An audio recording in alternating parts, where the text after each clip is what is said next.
Hey guys, welcome back to more HOA Karen Reddit stories. In today's Ripestories video, my HOA literally trespassed into my garage, booted my truck and towed it away for a so-called aesthetics violation that did not even exist in the bylaws. They thought I was just gonna pay the fee and back down, but they were dead wrong. Let's dive right into the video. This story is titled r/malicious compliance, HOA booted my truck inside my own garage and my response changed everything. So I live in a regular neighborhood with the usual HOA, nice enough houses, clean streets and people who wave when they walk their dogs. I pay my dues on time every year and keep my place looking fine. My lawn is cut, trash can stay out of the way most of the time, nothing crazy, but the HOA board has always had it out for me because of my truck. It is a big work truck, then some dirt from a job, a toolbox in the shed, nothing illegal and nothing hanging off the sides or anything. I park it in my garage or in the driveway when I need to unload, and sometimes the garage door stays open for a bit after I get home, so I can clean stuff out or just let the heat escape. I'm a HOA member just like everyone else here,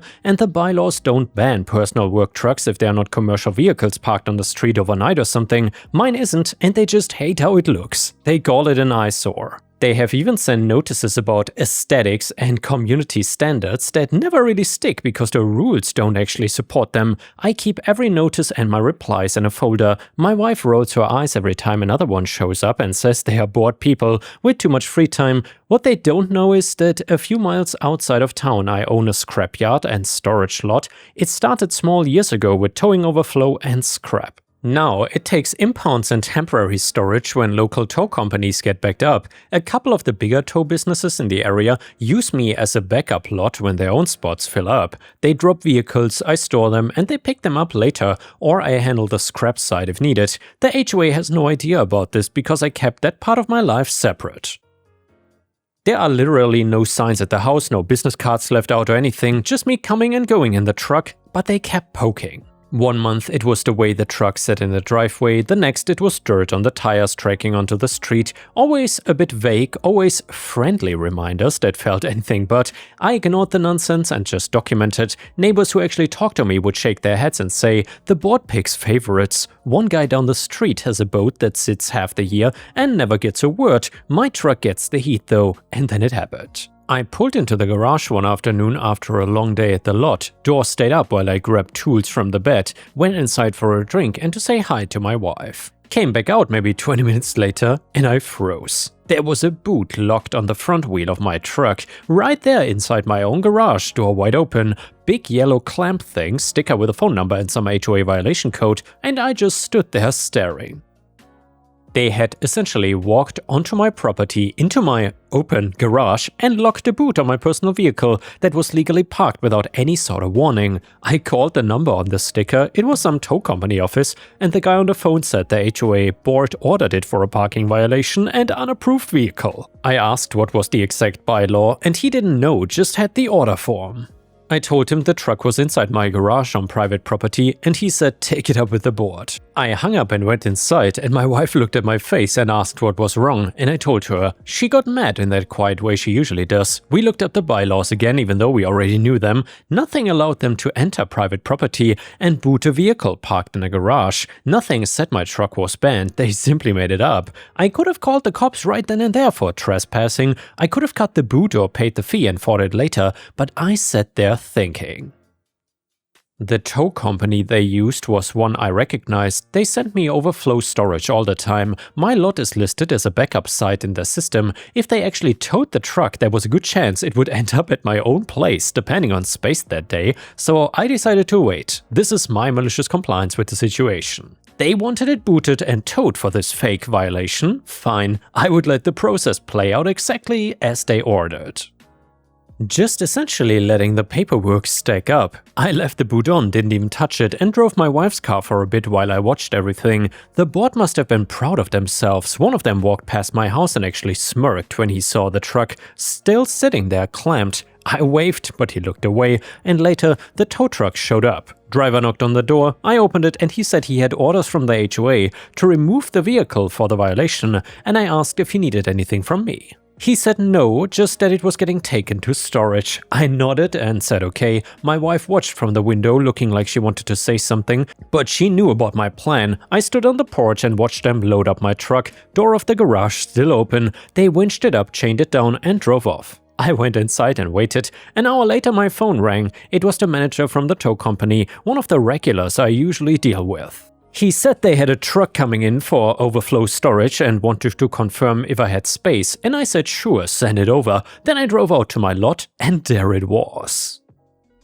My own truck getting rolled off the tow truck onto my own yard. The driver handed me the paperwork like normal, vehicle description matched, HOA authorization number, impound order for violation of community rules, and the owner listed as me at my home address. The whole trail was clean and stupid. I signed for the storage like I would any other vehicle, logged it into the system, assigned a spot and charged the standard daily rate starting that day, printed the receipt and the notice that would go out, then I sat in my little office trailer and laughed so hard I almost cried. They had just paid through the tow company to have my truck towed to my own business so I could charge them storage on it. I didn't call anyone yet, I let it sit, and every day the storage fee added up.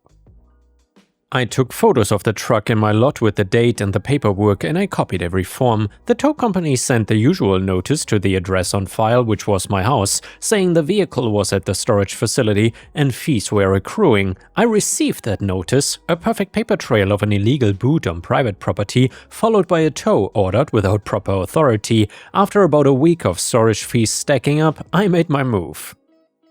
I called the tow company manager first, the one who sends me business. I told him I needed to talk about that truck they dropped off. I explained it was mine, that I owned the lot and the HOA had trespassed into my garage, booted illegally parked personal vehicle and ordered a tow on false grounds, and the truck had been delivered to my own facility. I had all the docs and he went quiet for a long second, then he started swearing under his breath. He said he had no idea. Their dispatcher just took the HOA contract work without checking, and he asked what I wanted to do here. I told him I was gonna bill everything properly and that the HOA was gonna eat the costs plus some more. I also told him this kind of job was bad business for them because it was clearly unlawful. And he agreed fast. He said they were done working with that HOA after this, too much risk, and he offered to help with anything I needed on the paperwork side. Next, I contacted the HOA board through proper channels they always demand. I sent a simple notice explaining the facts. My truck had been illegally booted inside my garage, and it was then towed under their order, and the vehicle was currently in storage at my own licensed lot. Storage fees, tow fees, and administrative costs were actually due, and additionally, the entry onto private property and the false violation claim created liability. So then I attached copies of the boot sticker, the tow authorization, the storage intake forms, photos of the truck in my garage with the boot and then in my lot, and the bylaws sections that didn't support any of this. I basically beat them at their own game. They panicked. One board member called my house number that night. My wife answered and handed me the phone. The guy started with the usual, "There must be a misunderstanding and community standards." I let him talk. When he finished, I said the truck was mine, the lot was mine, the paperwork showed they ordered an illegal tow of a vehicle from private property, and the fees were real. He tried to claim the boot was placed legally because the door was open, and I asked if open garage doors gave the HOA free access to enter and climb personal property. There was silence, then he said they would look into it. Well, a couple days later, they held a board meeting, and I showed up with my folder. A few neighbors came too after the word spread, and I handed over the complete set of documents and photos. The president tried to bluster about previous notices and how my truck lowered property values. I pointed to the bylaws page that said nothing of the sort for a vehicle parked in a garage. I pointed to the trespass and the false order. I pointed to the fact that the tow company had already informed them they were dropping the contract because of this mess. One of the other board members looked like he wanted to crawl under the table. Another one actually apologized under his breath. The president kept trying to save face by saying they had every right to enforce rules. I stayed calm and said then they could pay the full amount for the tow, the storage days, the release fee and any damages from the illegal entry and wrongful taking, and I also said I'd already filed the appropriate reports for the unlawful towing and property interference. They folded, they had to, the paper tray was perfect, they had ordered it and the company had executed it. The truck landed at my yard. Every step documented, the tow company confirmed in writing that they would no longer accept work from the HOA and that the job had been based on the HOA's authorization alone, and that left the board holding the bag for it. They paid everything, the tow fee, the storage fees, the administrative charges and fines, and then my truck came home. I drove it out of my own lot myself after they settled the bill. The whole thing cost them several times what a normal tow and storage would have because of the daily rates and the extras that pile up once something is flagged as disputed. They also had to deal with the fact that their preferred tow company blacklisted them, and suddenly the HOA was scrambling for anyone who would take their enforcement calls anymore. The board changed after that. The president stepped down for so-called personal reasons. A couple others didn't run again when elections came, and the new people were quieter. The notices about my truck stopped completely. And yeah, Ripe stars, I would say, they walked onto OP's property, entered his garage and booted the legally parked vehicle and then ordered it towed based on a rule they apparently couldn't even point to. That is not an HOA enforcing standards, that is just people getting way too comfortable pretending their little board title makes them law enforcement, and that is illegal. And a user in the Reddit comments said, "I really hope the board members who orchestrated this were forced to pay out of pocket and did not just use HOA dues to cover their mistake. That is the biggest problem with HOAs usually. They pull all this illegal aggressive nonsense and then when they get sued or fined, they just write a check from the neighborhood fund, so the homeowners stay harassed and end up paying for the harassment anyway." The fact that the president stepped down for personal reasons means that he probably didn't face any actual consequences other than mild embarrassment. Another Reddit comment said, "The HOA had absolutely no right to enter your property, let alone boot a vehicle parked inside your garage. That is blatant trespassing, and they deserve every penny of those fees they had to pay, and they let their power trip get to their heads. However, you are also not super innocent here. I mean, you did not just let the process play out, you actively orchestrated a scenario to finally penalize them. You knew the tow company would bring it to your lot, and you knew the fees would stack up, and you deliberately withheld that information to set a trap for them." Exactly, and that is why OP is a legend in my book. Either way, let me know what you think about the story in the comments. I'm very curious about your opinion. And the next one is from r/ProRevenge and is titled "How I Got a Car Dealership to Give My Friend a Newer Car." So in around 2020 January, my friend made a stupid decision and bought a brand new car that he cannot afford. His insurance is like $400 a month, he makes like $10.25 an hour working as a shift supervisor at McDonald's, and his car payment is now like $795 a month. Now, at $10.25 an hour, 30 hours a week, that is a weekly income of about $300 a week or about $1,230 a month. So, yeah. My friend came to me for help because I used to sell cars and I know the industry pretty well, and I go over his paperwork. Basically, the dealer did rip him off, but my friend is now trying to find a way to get out of this mess. And by the way, ripping someone off is not actually illegal. They did of course overcharge him for the warranty and stuff, and they gave him a higher APR, they had add-ons etc, but none of that is really illegal, and I know the only way I can get my friend out of this deal is if they did something illegal. So I look at his finance application that my friend signed, and it correctly listed his income, which turned a light bulb on in my head. And yeah, no bank is gonna approve someone for a $795 car payment if they are only making $1,200 a month. It does not even make mathematical sense to do that, so I start searching through his paperwork for the finance app the dealer submitted to the bank.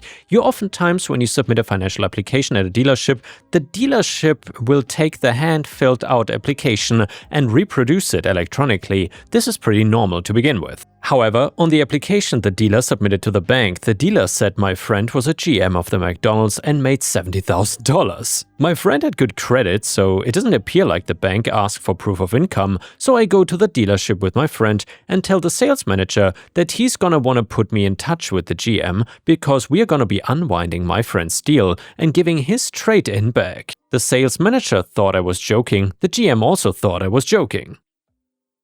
Then I demonstrated how his dealership finance department committed bank fraud. I showed the GM the finance app my friend filled out, and I then showed the GM the finance app his dealership must submitted to the bank and pointed at the income difference. My friend really made $14,000 a year. The dealership claimed my friend made $70,000 a year. That is what you call bank fraud. That's a felony. Let's keep this simple, shall we? The GM sees his dealership is in a load of trouble. The proof I'm presenting to him is actually rock solid. He knows it, I knows it, we are all on the same page, and he goes, okay, so what can I do to make this right? I go, unwind the deal, give me my friend his trade-in back. Unwinding the deal is basically the GM agreeing to cancel the deal and basically erasing the deal and pretending it never happened. GM tries to avoid that, but I remain firm and remind him that we can easily take this documentation and turn his life in a living hell. And he knows I am right. My friend also needs a car to get to work the next day, and the GM says he will check into it. He comes back and tells me unfortunately they sold his trade-in already. I said, that's fine, unwind the deal and let's put my friend into something as good or slightly better than what he traded in for. So the GM goes, so he'll buy a car similar to his trade-in? I said, no, you will give him a car similar to his trade-in. The GM goes, it doesn't work that way. I go, it does when you commit bank fraud. GM is upset with me and I remind him, and I'm being really nice here, that this situation can totally get really ugly for him, like felony level charges ugly. Like losing your franchise ugly. So yeah, this is gonna hurt, but it's gonna hurt less my way. So the GM goes, alright, and he looks in his inventory and he tells me they have a 2007 Focus with 10K more miles. I tell him, no, the car you give my friend needs to be the same or better than what he traded in. The GM counters, I'm giving him a free car. And I go, no, you took his trade-in, you sold it, you made money on that sale, and you also committed a felony in the process of selling him his new car, and you are now correcting that mistake. Remember that. This is not a free car for my friend. This is a you're correcting your mistake.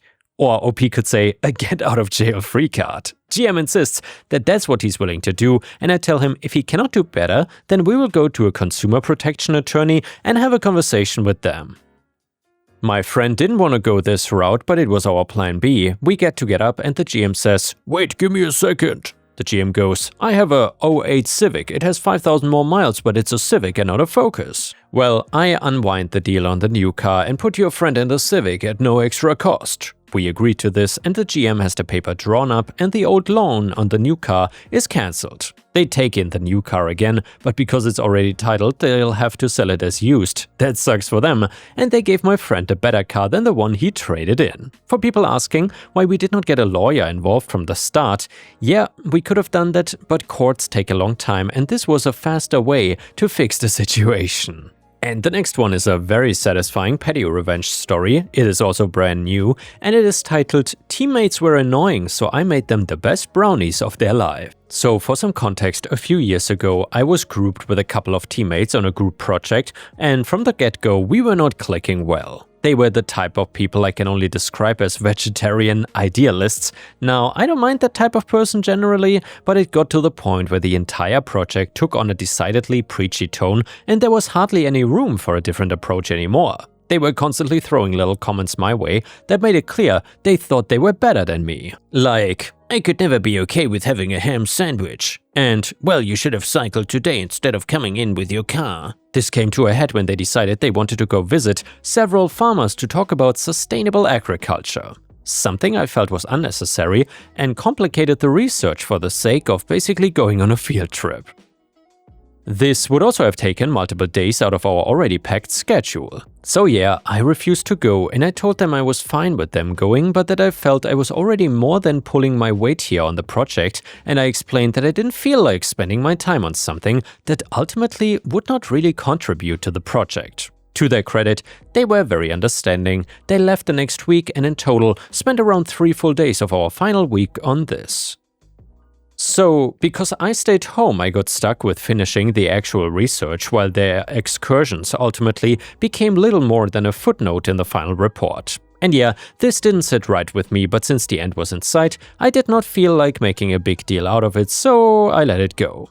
As we were finishing up the project, we decided to do a potluck and each bring something we made at home. Now this is where my plan started to hatch. I have a killer brownie recipe. They are incredibly moist and very flavorful, and I have honestly just been disappointed by any other brownies since. So come the potluck, I brought a full tray of these brownies and of course they loved it. Everyone came for seconds and the entire thing was empty before the end of the day. Then came the inquiries for the recipe. Oh my god, these are so good, please send the recipe to me. No way, I need this recipe. Of course, I promised I would send it at a later time, but never planned on doing that. I kept coming up with excuses like, oh, I forgot, I will definitely send it tonight. Eventually, we finished the project, we got good grades and went our separate ways, but even years later I occasionally get a message from a group member asking for the brownie recipe. But I ignored them all. I feel satisfied knowing they will probably never have a brownie that was better than mine in their life again, which I feel like is a fitting punishment for a minor annoyance. And the next one is a great petty revenge story which is titled Your Seat? ?